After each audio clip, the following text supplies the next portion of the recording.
ராம் 57 வீரர்களை காப்பாற்றினதுனால அவன் ஜனாதிபதி திரௌபதி முர்மு அவர்களோட கையினால் அவனுக்கு வீர் சக்ரா அவார்ட் வழங்கப்படுது. அதுக்கப்புறமா ராம் அவனை நினச்சி ரொம்பவும் பெருமைப்படுறான்.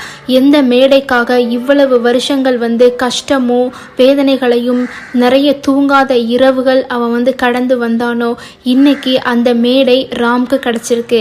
இந்த மேடையில் ராம் அவனுடைய அந்த ஹிடன் ட்ரூத்தை அவன் ரிவீல் பண்ண போகிறான். எஸ், ராம் ஒரு ஆண் கிடையாது, அவன் ஒரு டிரான்ஸ்ஜெண்டர் அப்படிங்கிறத அவன் வெளிப்படுத்த போகிறான்.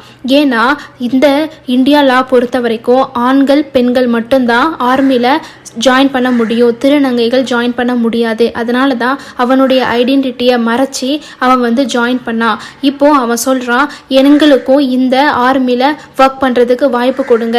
நாங்கள் ஆண்களுடைய வலிமையும் பெண்களுடைய இதயமும் கொண்டவர்கள், நாங்கள் ரெண்டாக இருக்கிறோம். அப்படி இருக்கும்போது எங்களுக்கு அதிகமான வாய்ப்பை நீங்கள் தரணும், அதை நீங்கள் தராமல் இருக்கக்கூடாதுன்னு சொல்லிட்டு அவனுக்கான அந்த ஜஸ்டிஸை அவனுடைய இனத்துக்காக அவன் அந்த மேடையில் பேசுகிறான்.